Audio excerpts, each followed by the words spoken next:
അസൂസ സ്ട്രീറ്റിലും വെയിൽസിലും ഉണ്ടായതുപോലെയുള്ള വലിയ ഉണർവുകൾ ഇന്ത്യ കാണാൻ പോകുകയാണ്.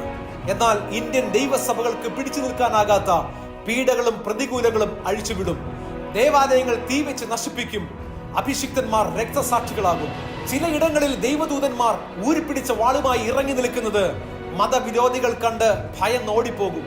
ദേവാലയങ്ങളെ നശിപ്പിച്ചവരുടെ മേലും അന്ത്യകാല സുവിശേഷത്തിന് വിരോധമായി പ്രവർത്തിച്ചവരുടെ മേലും ദൈവത്തിന്റെ ക്രോധാഗ്നി കത്തിപ്പടരാൻ പോകുകയാണ്.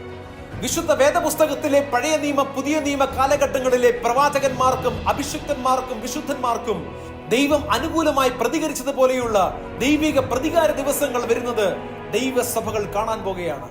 ഭാരതീയ സുവിശേഷത്തിന് വേണ്ടി വലിയതും വിശാലവും സഫലവുമായ വാതിൽ തുറക്കപ്പെടും. ലോകരാജ്യങ്ങൾ അതിശയത്തോടെ നോക്കി നിൽക്കുന്നത് പോലെ ഇന്ത്യ ഇതുവരെയും കണ്ടിട്ടില്ലാത്തതും ചരിത്ര പുസ്തകങ്ങളിൽ വായിച്ചു കേട്ടിട്ടുള്ളതുമായ വലിയ ഭയങ്കര ഉണർവുകൾ പൊട്ടി